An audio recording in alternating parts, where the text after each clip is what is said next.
Hello friend,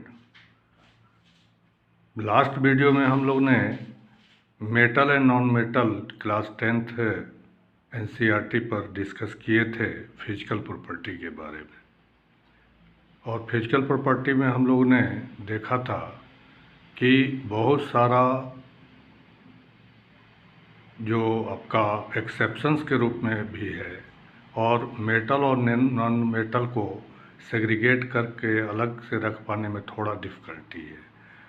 तो ऐसे स्थिति में कुछ और भी प्रॉपर्टी को ज़रा चेक किया जाए कि सो दैट कि हम लोग अच्छी तरह से मेटल और नॉन मेटल को सेग्रीगेट करके अलग से कैटेगराइज किया जा सकता है। तो ऐसे स्थिति में आइए एक एक्टिविटी पर डिस्कस करते हैं कि मैग्नीशियम को यदि हम ऑक्सीजन के साथ बर्न कर रहे हैं और उसका जो प्रोडक्ट मैग्नीशियम ऑक्साइड हमको मिल रहा है, तो इसको हम पानी में घोल के और इसका एसिड बेस टेस्ट करते हैं तो ये हमको मिलता है कि ये बेसिक प्रॉपर्टी के रूप में हमारा है।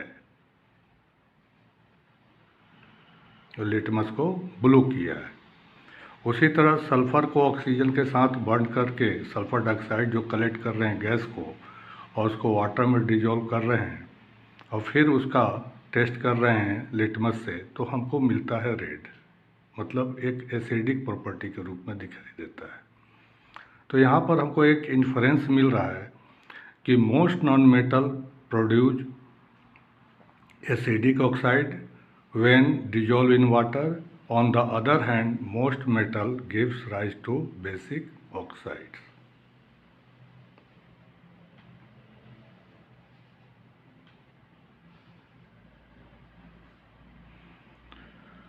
तो केमिकल प्रॉपर्टी पर हम लोग जा रहे हैं कि मेटल और नॉन मेटल का एक डिस्कशन करने। कुछ सैंपल के रूप में हम लोग मेटल के रूप में ले रहे हैं aluminium, copper, iron, lead, magnesium, zinc, sodium, ये सब।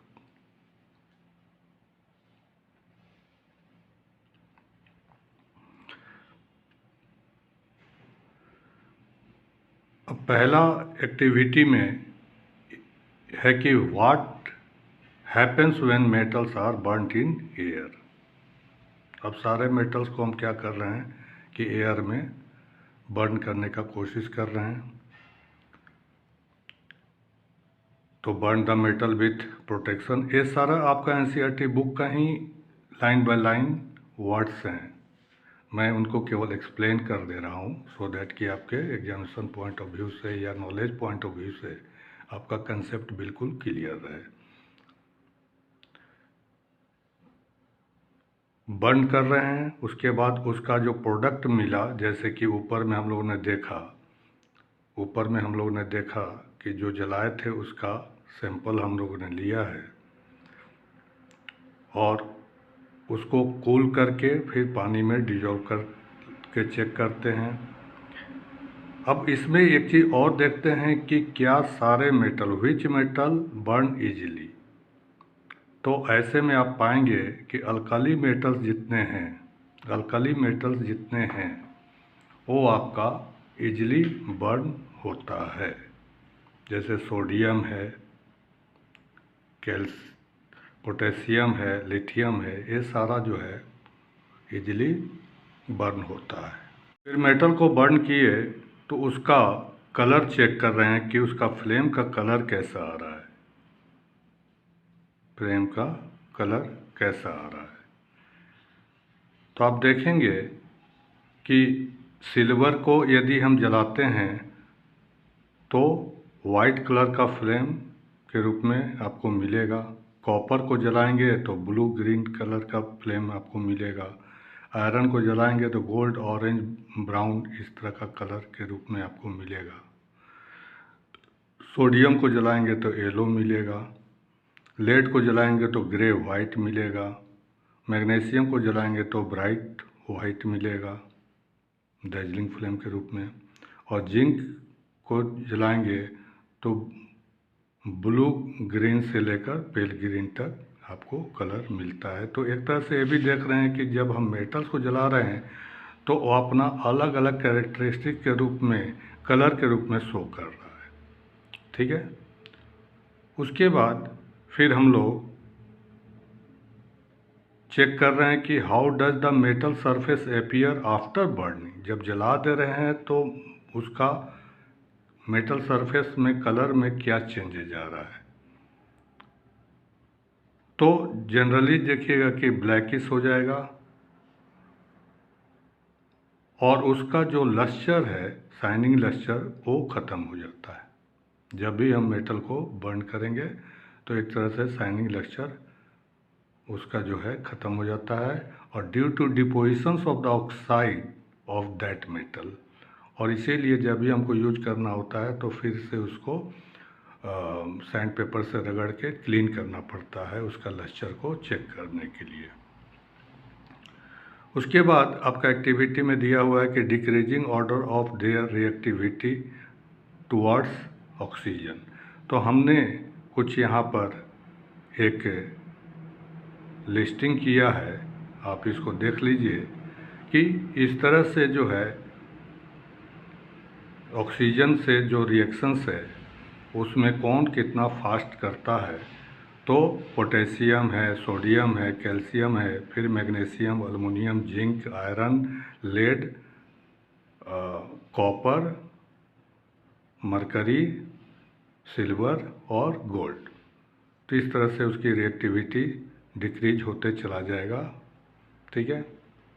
उसके बाद मेटल्स को वाटर में चेक कर रहे हैं कि कौन कितना ज़्यादा सोलूबल है, कौन कितना ज़्यादा सोलूबल है। और जब जैसे कि सोडियम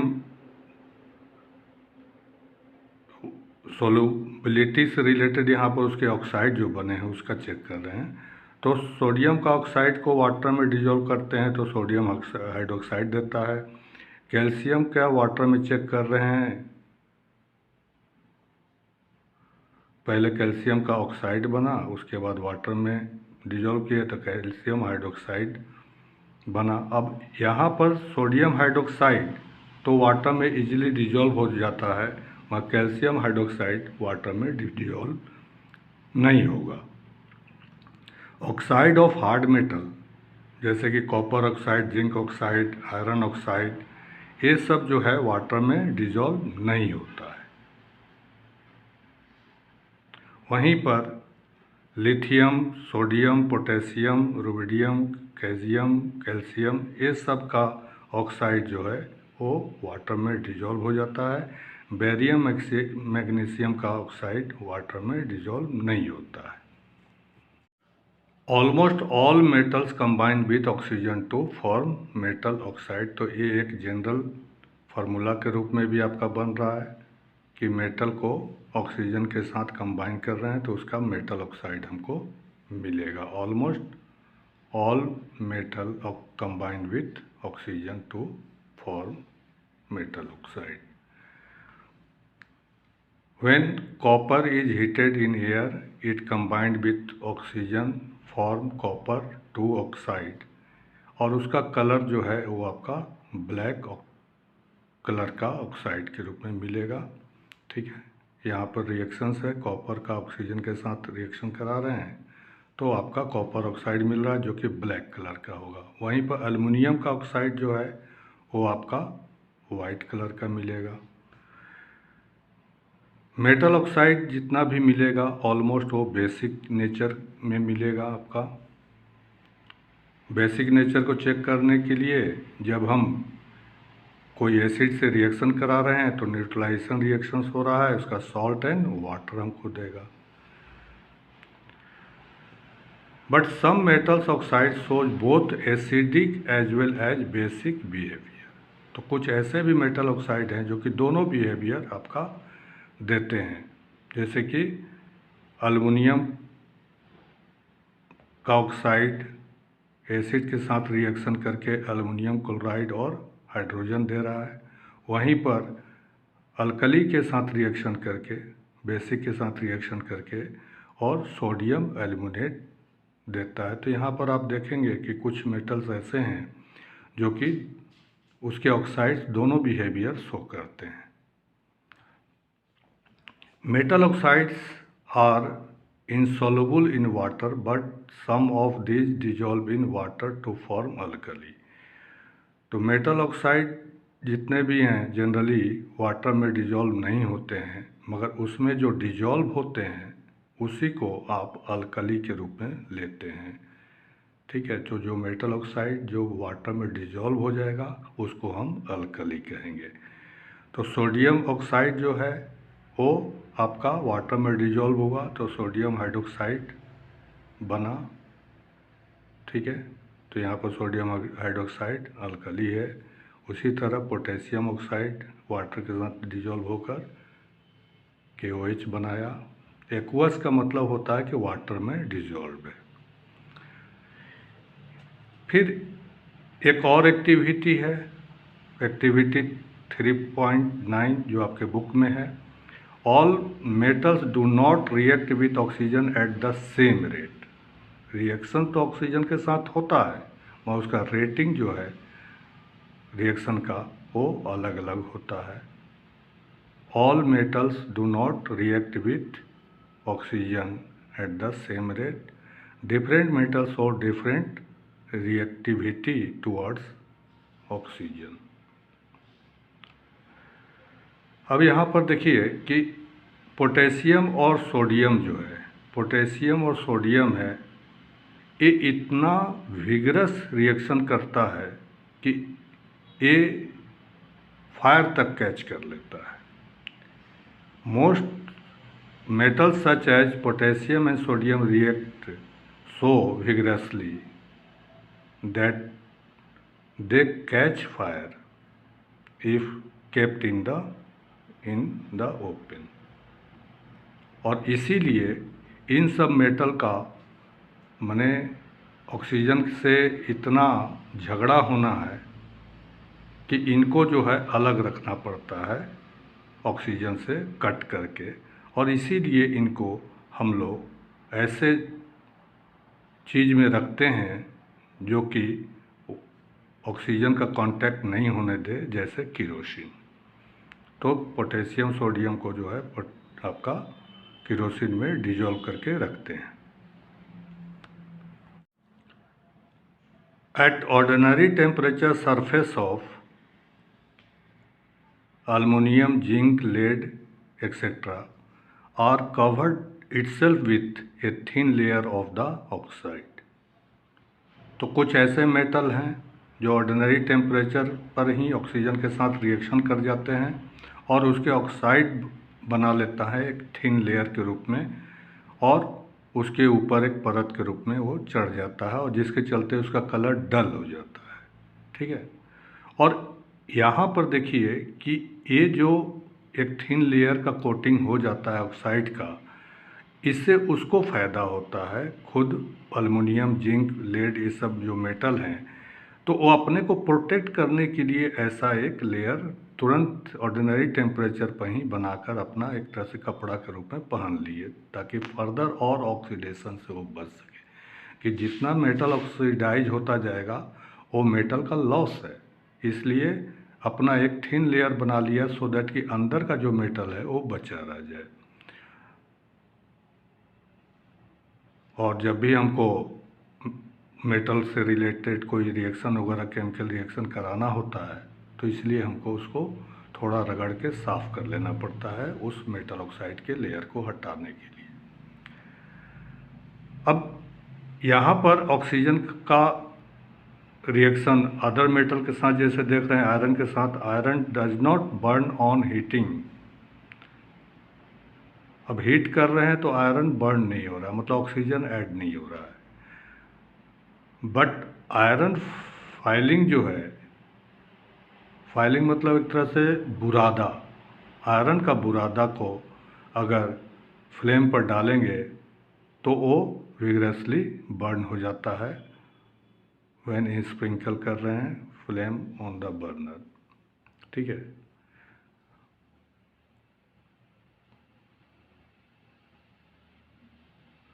और कॉपर को यदि हम जलाने की कोशिश करते हैं तो कॉपर बिल्कुल जलता नहीं है, मगर वो उसका ऑक्साइड के रूप में एक ब्लैकिश कलर के रूप में हो जाता है।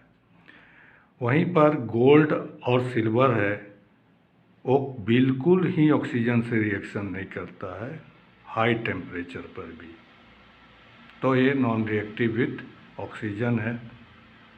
सबसे ज़्यादा आपका ऑक्सीजन के साथ रिएक्शन करने वाला सोडियम है, is the most reactive metals.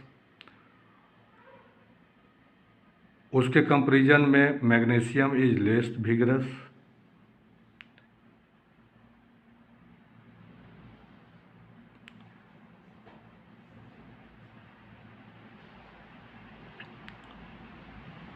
अब यहाँ पर देखिए कि but burning of zinc, iron, copper, lead does not decide about the reactivity of these metal.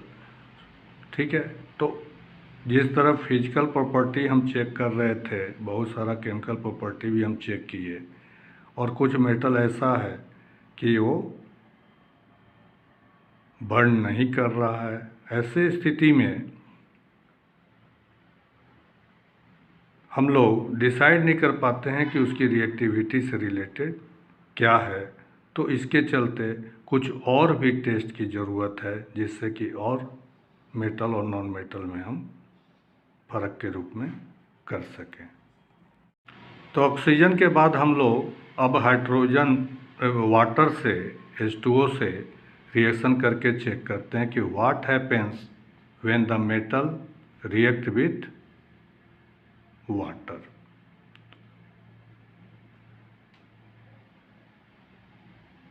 तो वाटर में हम देख रहे हैं कि ऑर्डिनरी टेम्परेचर पर यदि पोटेशियम एंड सोडियम को हम डाल रहे हैं तो वो ऊपर आकर क्या है कि एक तरह से फायर के रूप में कैच कर लेता है, फायर के रूप में हमारा कैच कर लेता है।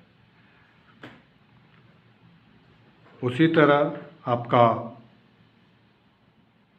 कैल्शियम है, वो फ्लोट करने लगता है। मैग्नीशियम है, ये भी फ्लोट करता है। तो यहाँ पर जो रिएक्शन जितना भी हुआ, पोटेशियम का, सोडियम का, कैल्शियम का, ये कोल्ड वाटर में हो गया। मगर मैग्नीशियम के लिए थोड़ा सा हमको कोल्ड वाटर में कोई रिएक्शन नहीं मिलता है, हॉट वाटर मिलता है। तो ये एक अंतर आया हमको। ठीक है, अब कुछ ऐसे मेटल हैं जो कि एल्युमिनियम, आयरन, जिंक, ये सब है, ये ना ही कोल्ड वाटर में रिएक्शन करता है, ना ही हॉट वाटर में रिएक्शन करता है। मगर हाँ, जब स्टीम के साथ देखें तो वो उसके साथ रिएक्शन करता है। और मेटल और वाटर जब भी रिएक्शन करेगा, चाहे किसी भी टेम्परेचर पर जहाँ पर रिएक्शन हो रहा है, तो फाइनली हमको मेटल ऑक्साइड देगा और हाइड्रोजन गैस इवॉल्व, और फिर वो मेटल ऑक्साइड फर्दर और वाटर के साथ रिएक्शन करके मेटल हाइड्रोक्साइड बना लेता है।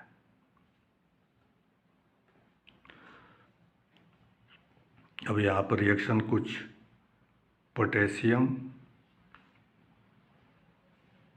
वाटर के साथ रिएक्शन किया, एक्वस KOH बना और हाइड्रोजन गैस हुआ। और साथ ही साथ देखिए कि काफ़ी इनॉर्मस हीट भी आपको इवॉल्व होते हुए महसूस होगा एक्सोथर्मिक के रूप में। तो पोटेशियम एंड सोडियम में आपको काफ़ी हीट जनरेट होता है, और इस हीट के वजह से इस रिएक्शन के बारे में आप ये कहते हैं कि the reaction is so violent and exothermic. तो जो हाइड्रोजन निकल रहा है उस हीट पर जो है फायर कैच कर लेता है। तो इस हीट के वजह से जो हाइड्रोजन तो निकलना ही था, और वो हाइड्रोजन ही जो है उसमें फायर कैच कर लेता है, और हाइड्रोजन जलेगा तो आपको वाटर बनाएगा, H2 प्लस O2 मिलके H2O बना लेता है। अब उसके कंपैरिजन में देखिए तो कैल्शियम लेस वायलेंट है। ठीक है, और हीट ये निकलता है। यहाँ भी हीट निकलेगा मगर लेस वायलेंट है, ठीक ना।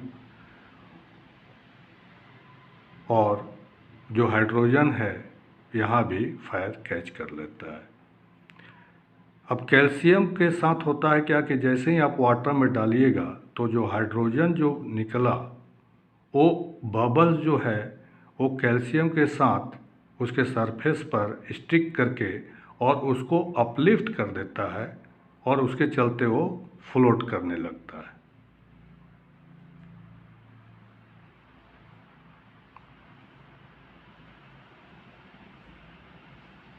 फ्लोट क्यों कर रहा है? हाइड्रोजन हल्का गैस है और वो कैल्शियम के सरफेस पर एक तरह से पकड़ लेता है, जिसके चलते उसको कैल्शियम को ऊपर हल्का करके लेके चला आता है, जिसके चलते वो फ्लोट करता है। अब मैग्नीशियम को आपने देखा कि ठंडे पानी में वो रिएक्शन नहीं करता है, ठीक है,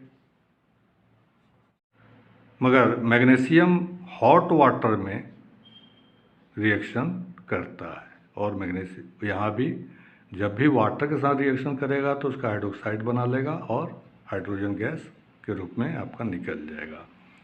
उसी तरह एल्युमिनियम वाटर के साथ रिएक्शन कर रहा है और हाइड्रोजन गैस बना रहा है। आयरन भी स्टीम के साथ, एल्युमिनियम और आयरन जो है इस जब वाटर का स्टीम के रूप में मिलेगा तो वहाँ रिएक्शन होगा।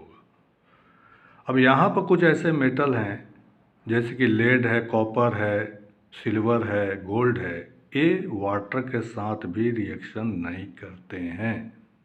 They do not react with water at all. फिर हम लोग और फर्दर इसका टेस्ट करते हैं कि what happens when metal react with acid.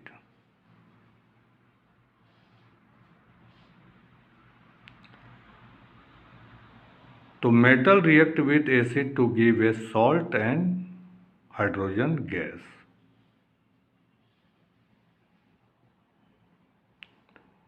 Dilute acid के साथ रिएक्शन हो रहा है, सॉल्ट एंड हाइड्रोजन आपको निकल रहा है। तो यहाँ पर एक्टिविटी के रूप में कुछ सैंपल के रूप में हम लोग लेते हैं aluminium, copper, iron, lead, magnesium, zinc, ठीक है।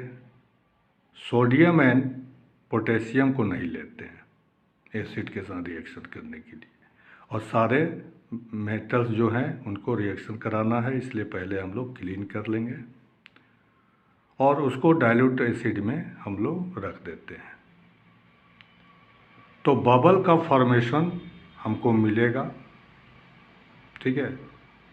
और बबल का फॉर्मेशन के हिसाब से कौन कितना फास्ट बबलिंग कर रहा है उसके हिसाब से जब इनको हम अलाइन करते हैं तो हम पाते हैं कि मैग्नीशियम, फिर एल्युमिनियम, फिर जिंक, फिर आयरन, इस तरह से रिएक्टिविटी के रूप में एसिड के साथ आपको मिलेगा। व्हिच मेटल रिएक्टेड विगरसली, तो ऑब्वियसली जितने भी आपके अल्कली मेटल्स हैं और अल्कलाइन अर्थ मेटल हैं ये लोग विगरसली रिएक्शन करते हैं।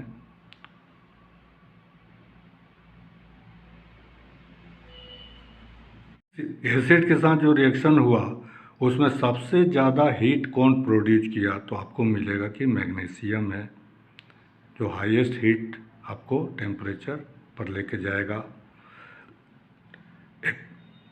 Arrange them according to their reactivity with dilute acid. अब इनको हम उसके हिसाब से जब हम लोग चेक करते हैं डाइल्यूट HCl के साथ रिएक्शन कराएं और उससे रिएक्शन से रिलेटेड उनको फिर हम लोग अरेंज कर लेते हैं कि किसकी रिएक्टिविटी कितना ज़्यादा है। अब हम लोग HCl के जगह पर अगर नाइट्रिक एसिड से रिएक्शन कराएं तो क्या होता है, तो hydrogen gas is not evolve. Hydrogen gas is not evolve. HCl के साथ रिएक्शन कराए थे तो हाइड्रोजन गैस हमको मिला था, और नाइट्रिक एसिड के साथ रिएक्शन करा रहे हैं तो हाइड्रोजन गैस हमको नहीं मिल रहा है।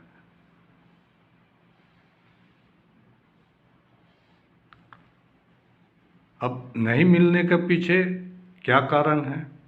तो कारण ये है कि आपका nitric acid is a strong oxidising agent. तो nitric acid strong oxidising agent है, तो क्या सच में यहाँ पर हाइड्रोजन नहीं निकला था? निकला, हाइड्रोजन निकला, मगर जैसे ही निकला उसको नाइट्रिक एसिड ने क्या किया कि उसको ऑक्सीडाइज कर दिया, मतलब ऑक्सीजन उसको सप्लाई के रूप में दिया, ठीक है, ऑक्सीडाइज कर दिया। और हाइड्रोजन ऑक्सीडाइज होगा तो आपका वाटर बना देगा। चूँकि ये ऑक्सीडाइजिंग एजेंट है तो खुद रिड्यूज हो जाएगा, ठीक है, और रिड्यूज होकर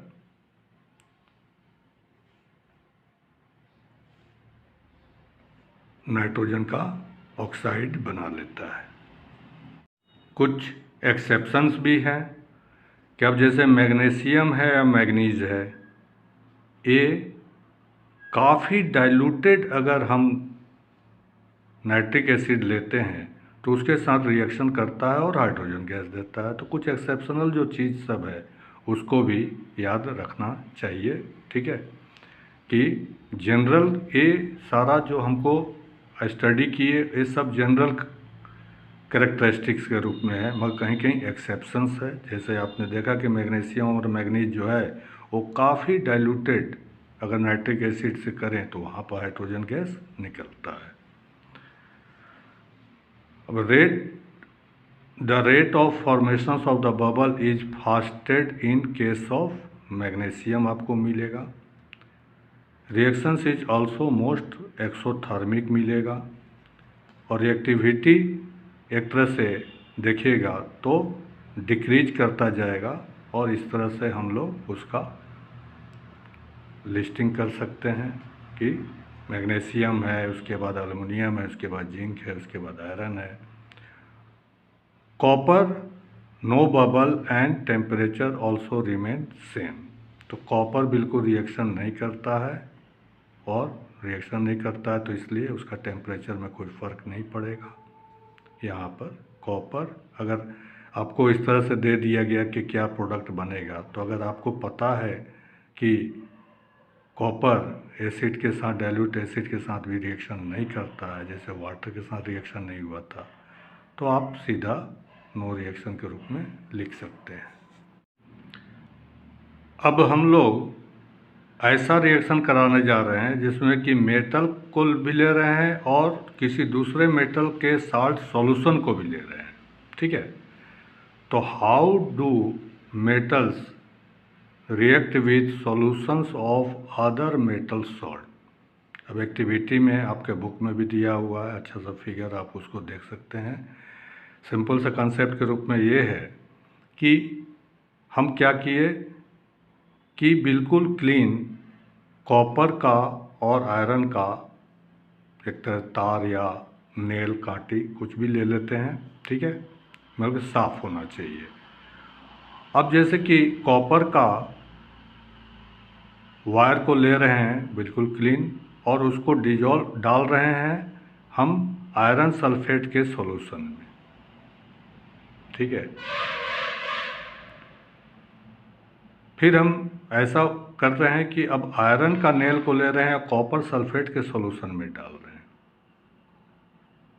तो यहाँ देखिए कि कुछ भी नहीं हुआ, मगर यहाँ पर एक रिएक्शन के रूप में हुआ कि आयरन कॉपर सल्फेट के साथ रिएक्शन करके फेरस सल्फेट बना लिया और कॉपर रिलीज हो गया, ठीक है।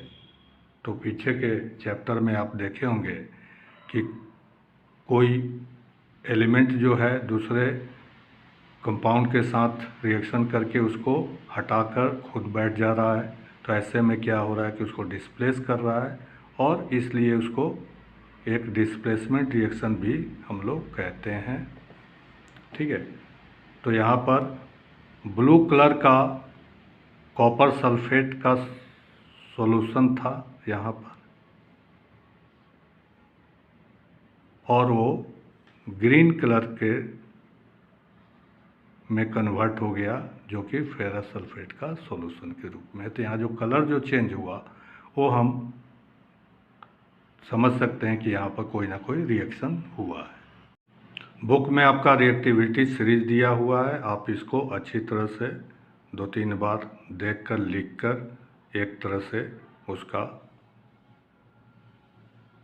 आप याद कर लीजिए, ताकि आपको जो है डिस्प्लेसमेंट रिएक्शन से रिलेटेड अभी जो एक्टिविटी हम लोग किए थे उस एक्टिविटी में आप जज कर पाएंगे कि कौन मेटल किसको रिप्लेस करेगा।